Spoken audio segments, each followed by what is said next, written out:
Hi there, welcome to our channel. I'm Vic. I'm Nick. And we're MV Board Gaming. And today we're looking at Scholars of the South Tigris. This is a game designed by S.J. McDonald and Shem Phillips, and it's published by Garfield Games and Renegade Game Studios. This is for 2 to 4 players. Or 1 to 4, I mean. Nick is going to give an overview of how you play, and then we're going to give our review. All right, welcome for the little overview here of Scholars of the South Tigris. This game is going to be played back and forth until we can reveal some cards from this scroll deck. So we set up a scroll deck. There's a card that shows how to do that. I'm just going to give an overview.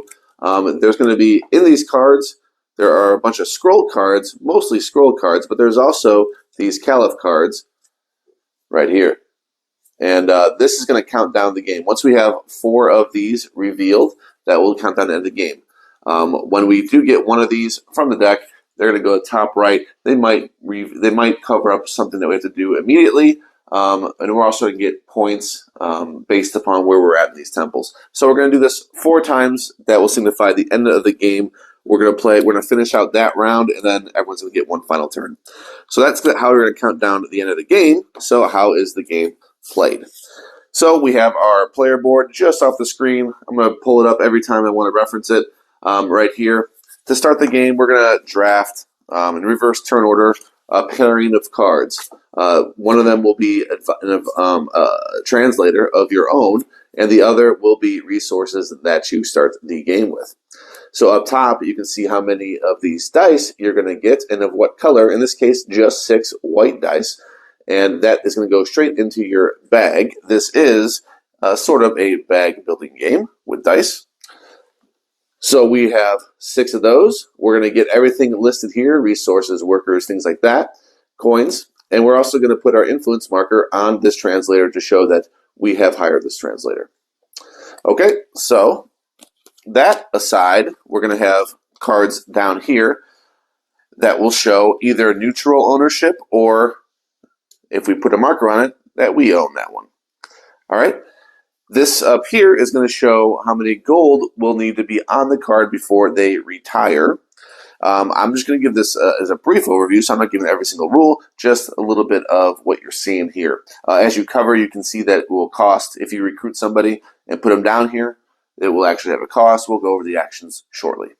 We have research action over here. We have the House of Wisdom over here. And we have this board as well where we can travel and do different things. So let's get over what we're going to do on our turns. So on our turns, we can play a card to our player board. And when we do that, it's going to correlate with the action below it. So if I wanted to do a recruit action, I would put a card here. And then I'm going to assign up to 2 dice. And the color may or may not matter depending on the action. With the recruit action, it does not matter. So I'll put this here. The actions on the bottom of these cards will trigger at the rest action. If I were to pick a rest action, that will trigger. So let me go ahead. So that would be that symbol that you see here. You're going to see that you cover some of these by playing cards that will give you different types of rest actions. In this case, you would get the value of the income on this particular icon. So you would get this action. If you moved up this chart, it will improve. The solid colors are what counts for the income. So anyway, let's go over each action. If I put this here, I'm going to recruit. So let's go over the recruit action. Recruit action is based only on the value of a dice. Right there, you can see 1+, 3+, 5+, and 7+. Remember, you can assign up to 2 die. And then you're going to have 2 options when you do that. You can either dispatch them and take the rewards at the top right, or you can go ahead and recruit them and put them down here. You're going to hire them and pay a cost and get a benefit. And then flip them over and put your influence marker here. That means that they can now be assigned to translate this, in this case, Chinese to Greek. All right, so that was the recruit action. And before I go any further, when I do the recruit action or any action, sometimes the color of the dice matter. So let's explain that because it is a key concept here. So what you're doing, let's take this card for example. Let's say I just put a 3 here because I wanted one of these 3 value cards. Now I could put a 6 value and overpay, but let's just say I want one of 3 cards. A 3 white will suffice in the recruit action. However, let's say I wanted to travel. So traveling is this board right here, and let's say I wanted a bonus. So if I wanted to get a bonus out of this, that would be the colors. I'm passing these colors here, and that would mean that the die I use has to be that color. So let's say I want this yellow bonus. So I would have to pass this marker here, this yellow one, and then I would get the bonus that's printed in the middle. So let's just say I'm going to go here. So 1, 2, 3. All right, I need to move 3 spots, but you notice I don't have a yellow die. Well, the easiest way, one of the easy ways to do it, is if I had a yellow worker. I could simply turn this to a yellow die.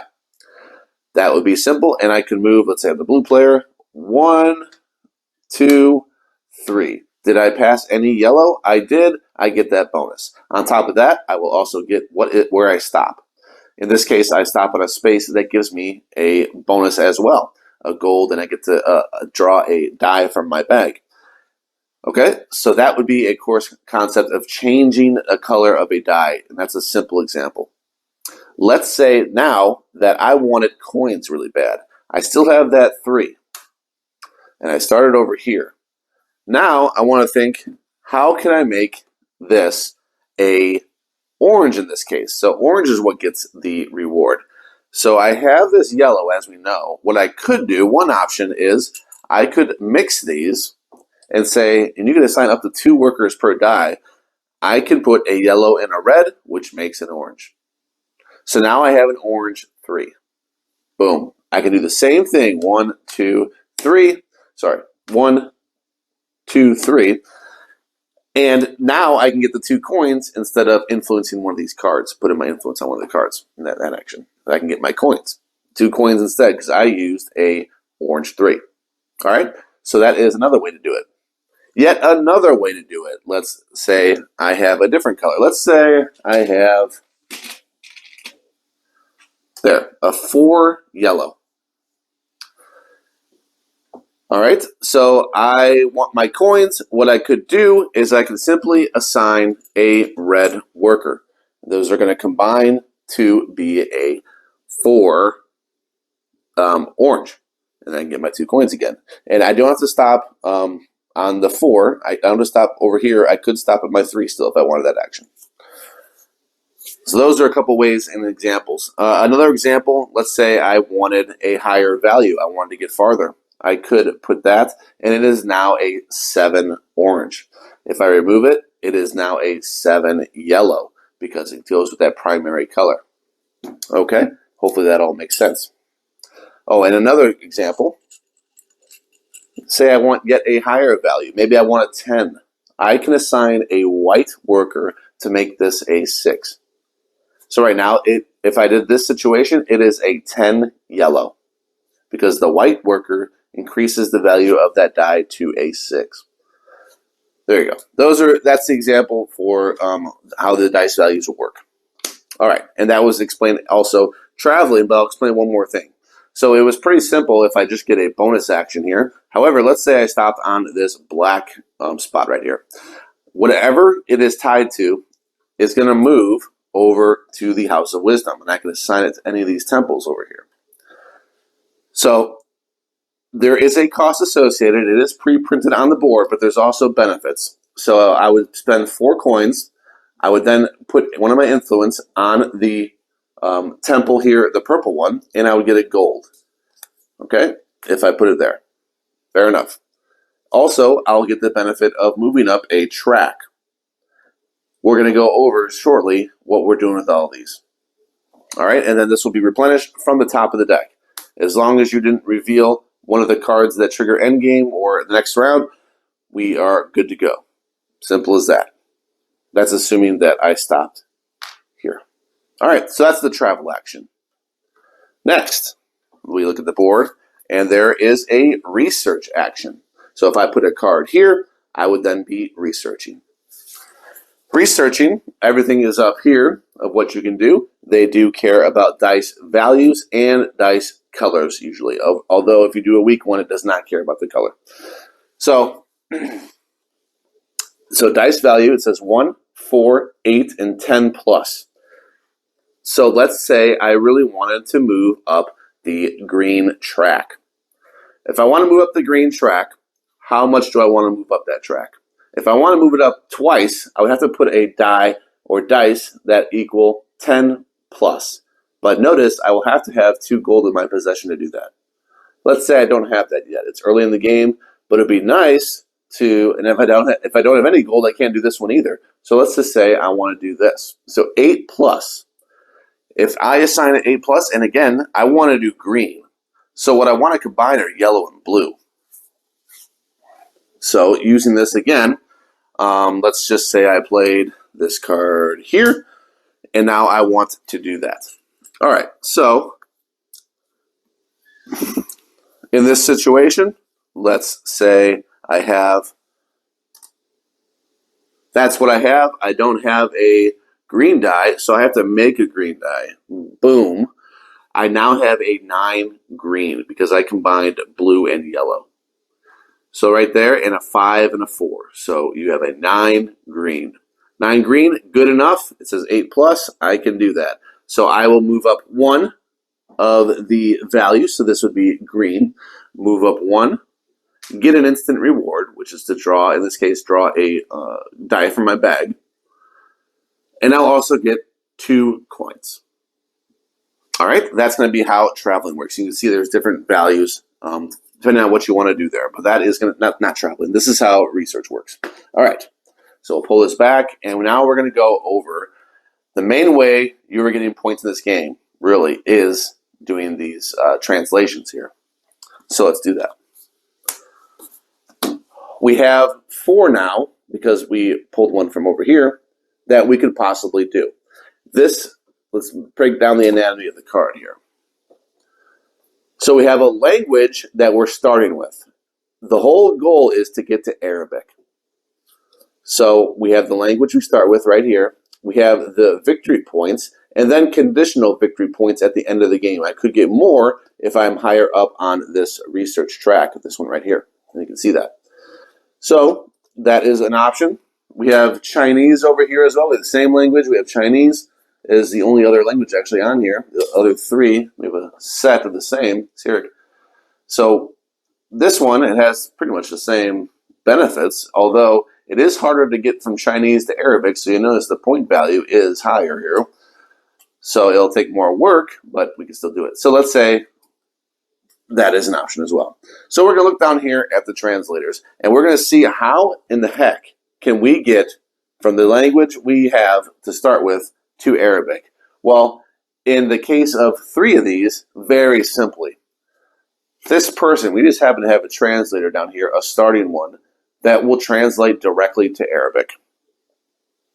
So what I would do, we're going to assume this is a neutral because nobody has a marker here for the sake of the teach. And since we do not have possession of this one, we haven't hired this one, this is a neutral, and we are going to go ahead and spend a gold. If we have a gold, we're going to spend a gold. This is regardless if who owns this. We're going to spend a gold to use this translator, and then a coin as well. A coin is going to go to the bank, but if it was owned by an opponent, then we would spend the coin to them. If it was owned by our influence, we wouldn't spend the coin. But we're always going to spend the gold. Because remember, they retire once they hit a certain amount of gold. So we have this here, and now we've already done it. We only had to hire 1 person, and that will be good enough. So we would put a card here to do this action, and then all we care about at this point is the color of the die we use, because that will depend which of these I want to do. So we want either purple or green, depending on which of these we want. So let's say I wanted this one that we just put out. I want the die to be purple. You know the rules of change the dice color. In this case, it would be blue, a combination of blue and red to make a purple. And as long as I place purple on that, I can do this. All right, just by spending 1 gold and 1 coin. Then we check, we make sure they're not retired. I get this. This is mine. The only thing I do instantly is move up on this track, I will put this up top of my board and count those end game points. All right, and that is doing that action. So now you know all the main actions of your board. Once you cannot do it, so we're going to have cards slotted here. Once you want to rest, you're going to get your cards back. You're going to get the dice back into your things. You're going to do your income. So your income, let's say I had some cards here. You're going to go left to right. So the position does matter because you have to resolve in reading order, left to right. And you will resolve anything with this moon here. So we would resolve all these, getting these different things on income, and so on. All right. So just for sake of teach, and this will be probably the last thing I teach, I'm going to do a little bit more of a complex, how am I going to, let's say, translate Chinese all the way to Arabic? Well, I had it easy when I was able to do just the one translator. Let's say it's a little more difficult. So I looked to see, what do we have out here? Well, this one's not too bad, actually, and I didn't plan this, but we have Chinese to Greek. That'll help us. And I want to show you a card, a reference card here. It kind of shows the tiers, the way that it works. So you can see how difficult it is to translate Chinese all the way over to Arabic. So we are trying to get all the way over. Sometimes we have translators that can help us get it a little faster. In this case, we do. We do have one step we can skip because this one, pretty straightforward. Chinese to Greek, not big, not that huge of a move in the game. However, Chinese to, let's say, you know what? Greek to Arabic is typically going to be a little bit more. Usually when you translate Greek, you're going to have to go to Persian or something. So instead, we're skipping over this third tier, and we're going straight to tier 0, which is Arabic, right there. So if it were Greek, it would be super easy. However, it is Chinese. So I have to hire two. I have to hire Chinese to Greek, Greek to Arabic. That would be the simplest way to do this. And it would be the same exact concept. I would spend the golden coins that I need. If I had ownership, I wouldn't spend the coin, but I would still spend the gold. And then let's just say right here, we don't have to say because it actually is true. If we hired them, and we'll just say we had a gold. There we go. Boom, boom. I don't have to spend a coin. I do have to spend one coin over here. And now I have the translation.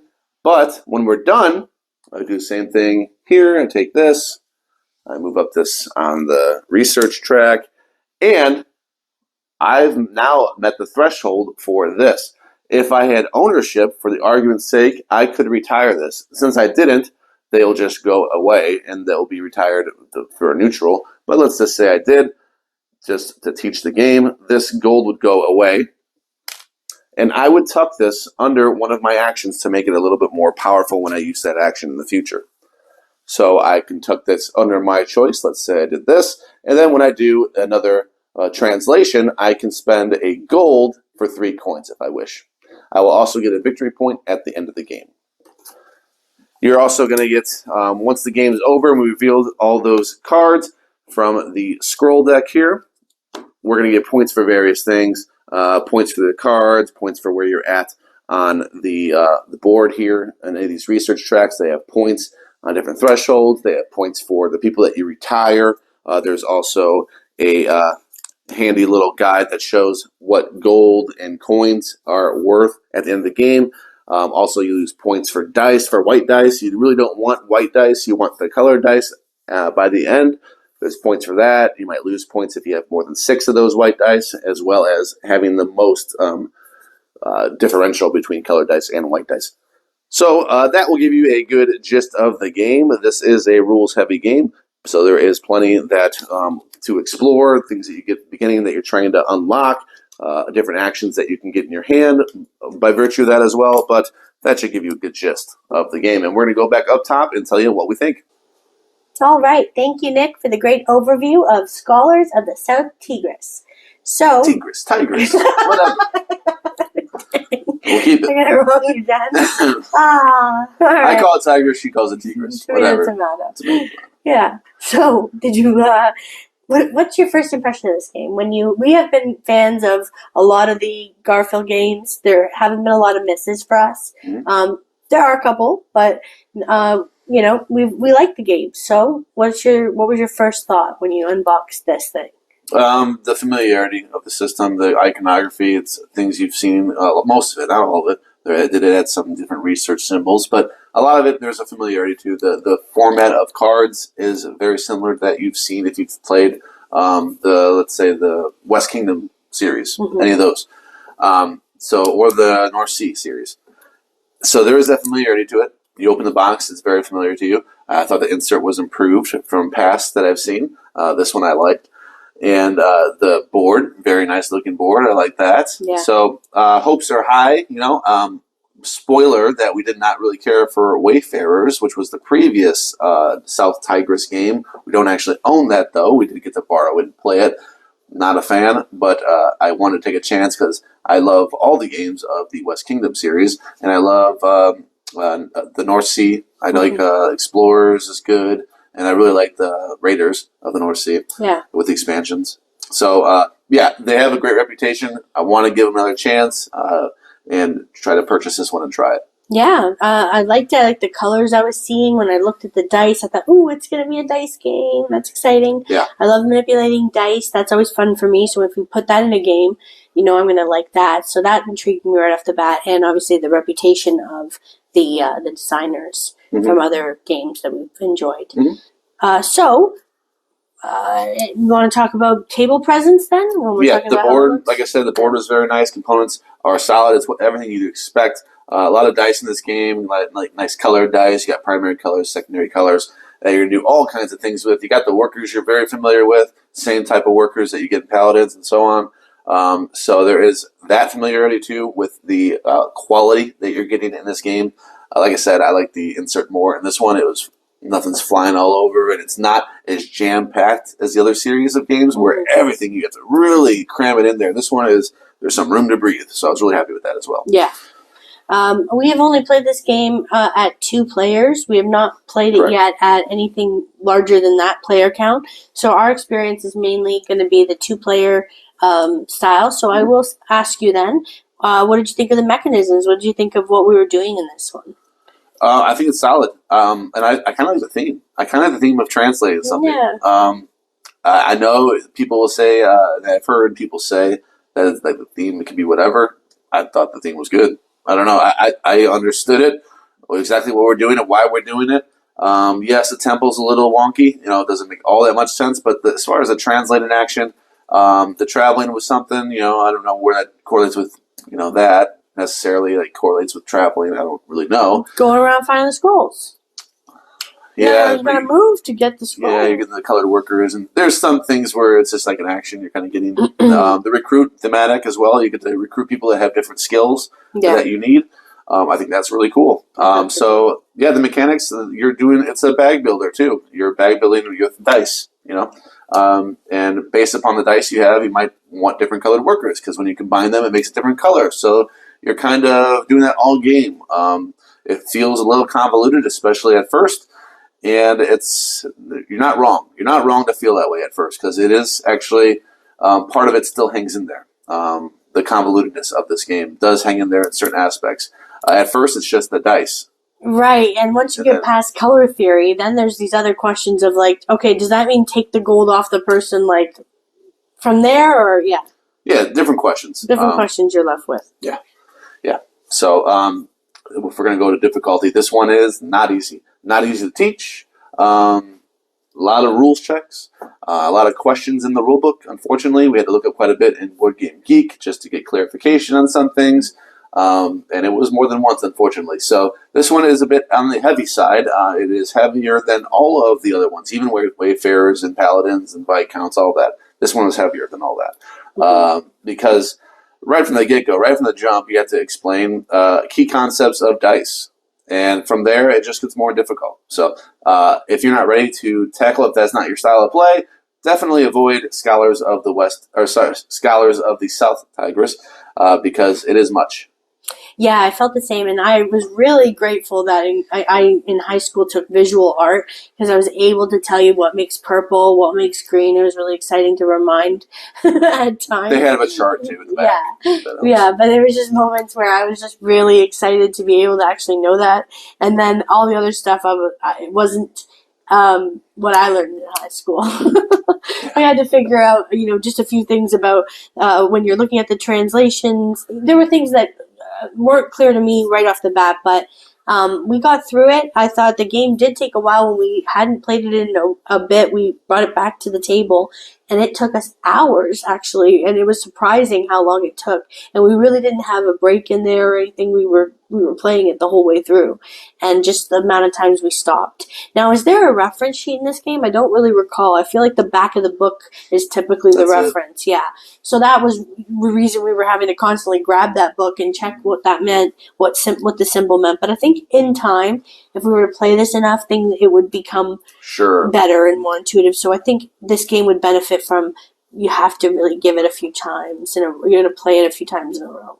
So the good things, I mean, I really like the gameplay. I do. I thought I liked doing the actions. I liked trying to get the most out of the dice that I had. I like trying to manipulate the dice in the way I need them to be. If I needed a certain temple action or, House of Wisdom action or a translation, that same thing. If I need to travel somewhere and get a bonus or travel somewhere, get a card out there and have a strategy like, I'm really high in this research track. This one gives me points for this research track. Or I have a lot of Greek translations. Yeah. This one gives me a lot of points for Greek translations. I like trying to min-max your points in this one. I thought I had a great time with this one. Yeah. Not at first. At first, very low score for me. If I'm somebody that just plays one time and gives you a score, we don't do that generally. A very rare occasion when it's something we have a firm grasp of. This one could not be played once and then given a score because there's a lot to it. We played it at least 3. I don't know if we played it 4. We played it at least 3 times. And the first time was very rocky. I don't think we actually finished it. Very rocky experience. The second time we played it, and then the third time was when it clicked. Yeah. So this score is the best version of a score I would have given this game right now. That's how I felt too when I was putting it together because I made a comment when we played last, like, wow, that felt finally like it all came together for me, and I finally understood. Did you think luck was a big factor in this game? I know you said there's a lot of mitigations or paths to get to what you want to do. Did you think that there was a lot of luck in the game because of the dice? No, I didn't think so either. There was so many ways that you could get what you need or augment them. I really like that. The idea of like adding a person, now it's a 6. That's cool. Yeah, I didn't find much luck in this one at all. This was not luck heavy by any means, so that's a plus in general for a heavy game. You don't want too much luck. If it's a complex game and you're throwing luck in it, it's going to take you hours. That kind of stings. So thankfully, this isn't a very lucky game at all. Yeah.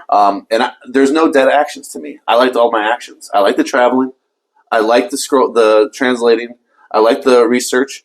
There's different ways you can handle the research. If you want an instant bonus and you see where you're going to move up, what's going to give me something right now, or this is going to really help me at income because I played a card that's going to give me income on this one, and if I go up one more, it's 3 coins now. Yeah. That's huge. I was making money, like just always making sure, and that's another thing is thinking about playing your card down and wanting to have it in the right order for when you're resolving in that phase because hopefully you've set it up so that where you're at on the purple tracks can give you the 3 coins so that next you could like spend that coin or give you a gold, let's say, because there's going to be ones that are going to have you trade in a gold for something on the other track. So thinking about that, and then you hate to see if you didn't play that. If you didn't think about where, when you're going to resolve it, you're like, I didn't play the orange one? Yeah. Dang, I was high on that track. What was I thinking? Because you had some other thing going on. And then when you unlock that extra space on your board and you get another card that has a 5 printed on it, that then helps you really decide, like, okay, you're going to play that one. Doesn't have a great rest action. Like, some of these cards are going to not be amazing. For the rest, you're going to get those dang white dice that are going to be go against you at the end. Yeah, so there's so much to think about as you go look at the scroll cards that come about and you change your strategy. Just because somebody claims one doesn't mean that they can't just throw $1 at you and take your scroll and translate it on your behalf, even though you claimed it. Mine. Yeah. Yeah. So there's lots of things you can do in this game, so I love the freedom of that. I don't want to be stuck in a game that's already difficult enough. Please don't make it like that. I can't do anything with these dice I finally rolled out of and pulled out of my bag, you know? Yeah.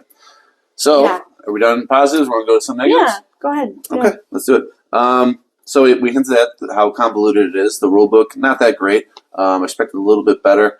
You know how wordy it was to move over a card from the travel area over to the House of Wisdom? So wordy that did not need to be like that. Once I understood it, I don't have to look at the rules. Boom, boom. Okay, you have an influence there. Whatever, puts over here. I put the card over here. But when you're drawing those cards and you're stuck, you're like, wait a minute. Do I put this one over there, or do I put the one I'm replacing over there? And then you have to go through this rules, and it's like a stupid flowchart that doesn't make sense. It's Ask not actual. yourself some questions. Yeah, if this is the case, then that. But then it's like it's not clearly laid out. It's like, as stated above. Like you said this twice. As stated above. I'm looking above, and I'm trying to figure out what you're pointing to. Oh, I bet they mean this, and it's like. It's not as direct as it should be. Like this didn't need to be that difficult. You could have just told me. To me, it was so many words to communicate such a small thing. Yeah. It struck me really weird.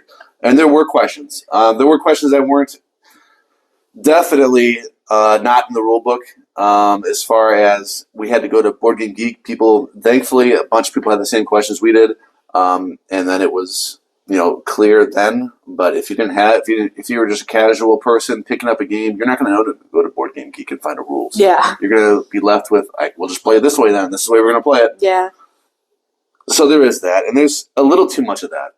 That's what is going to dock this game the most for me. A game that shouldn't take this long, that I actually really enjoy, but the rules were a pain. There's no reference. The very minimal reference on the other side of your gold card, I think it was. Very minimal. It just says what a rest action is, pretty much, in the translation tiers. Part of it, yeah, in the translation tiers, it has on the bottom. Thank God for that. That's decent. That's something. Something. It's right. Yeah, that when I see him sighing, and then I have to sit there and I'm trying to not use my phone in between turns, and I want to just get through a game. That is annoying because we have a stack of games. We play a lot of games. If you don't play a lot of games, and this is going to be one of the few games you have in your collection, and you got through it somehow, and you figured out the rules, because you're a genius or something. No, but you persevere well, and you have a lot of patience. Then this would be good because you're not going to ever have that moment where you pull this out months later and go, "Oh, remember this with all the rules and then these little clarifications." Because I don't want to speak on your behalf, but I get it mixed up sometimes about oh, can we do that? Do you get that instantly on that track? I don't know. Do you? And I'll start asking these questions. So that scares me when I think about this game, its future on the shelf for that reason. Anything else in the negative realm? That's enough for me. That's the rule book is what's going to hurt the most. Yeah, I think I agree too. I really enjoyed, and I don't know if I said it before, but really thinking about manipulating the colors and making decisions about how you're going to get a purple, but then thinking, there's a way for me to also use that blue, and if I get a yellow, then I'll just be able to make a green. So there's ways out of things that I really like. I don't know if I said that fully, but I think we can give scores. Yeah. Another thing I'll mention, if you're colorblind, I don't know how well this plays colorblind. I'm scared to play it with my friend who's colorblind. I'm scared that they're going to have a dice that they're doing the wrong things with, and I'm going to explain, you actually don't have the dice you can do with that. It's green. It's not yellow. Right, yeah, because we had to catch each other. Did you pay the right... Where'd you get the orange die? Or, did you use an orange? Especially when you're going to do the temple, because sometimes that escapes you, though, in the House of Wisdom. It escapes you that, it needs to be a purple to do that one, if I want that... the translation from Greek. So I don't want to speak too much about that because I'm not colorblind. It might be perfect. They may have solved all the issues. Okay, those are translucent, more translucent. That should clear that up. I'm sure they did their diligence. It's probably better than previous series in the past we've heard. So I don't want to say that's a true negative. It's just something that, personally, me, I didn't really think I wanted to play it with a colorblind friend because there's just the dice are so much. The colors are there's so many different colors, and I don't want it to be like a burden for them to play it. Yeah, I know, and I felt the same way when you expressed that we might want to try that 4. I got, already it's a difficult game. Now you add this management of, and you're already planning your turn. Like, how many times did I ask you a question? You're trying to figure out, map your way to your strategy, and then to watch somebody else and ensure, like, okay, you made sure you got the right person to eventually make that color, right? Or that you've got the right things you need. Yeah, you have to check their work. Yeah. Give them bad news occasionally, maybe. You don't have orange. All right. So we've given plenty of positives, Yeah. plenty of negatives on this one. So we're going to probably have a little mixed bag, but I think we're going to come in pretty similar. You want to give yours? So my score for this one is 7.8. Yeah, 7.8. I was worried I did 8.7 because that's not the case. 7.8. Can't give it over an 8. Where I say you must have this in your collection. But if you already like Shem Phillips and Garfield games and S.J. McDonald and you already enjoy these Garfield games in general, you'll probably want to grab this one. So I'll give you a little frame of reference of where I stand on some of these, just to see if you're in line with me. My favorite is Paladins. My next favorite is Viscounts. Then it's going to be close between Architects and the Raiders of the North Sea. Mm-hmm. Wayfarers is going to be last, which is the previous iteration of this series. And that's going to be dead last. It wasn't even close. It's not even in the ballpark of the other ones. I didn't enjoy it at all. At all. This one was a slight redemption. Oh, not slight. It was a significant redemption. From Wayfarers, that's significant. Yeah, I agree. This is way better. I said we would be similar. We are similar. 7-8. 7-8. That's crazy. We both 7-8. Yeah, 7-8. I had a feeling we would be right in the same thing because of the rules. However, I want to play this, and I want to play it again. I really do like this game a lot. If it wasn't for the rules, this is an easy mid-8 game. It's an 8-5, something like that. If it's just strictly, this is the game, I know how to play it, we're going to play it, I love the gameplay. I think it's a great game. Great game. The rules hit so hard that I can't even reach an 8. Unfortunately. So ditto what he said. Thank you so much. I hope you did enjoy this review, and if you did, please click the thumbs up. It helps grow the channel, and subscribe for more great reviews. We'll see you next time. Bye-bye. Bye.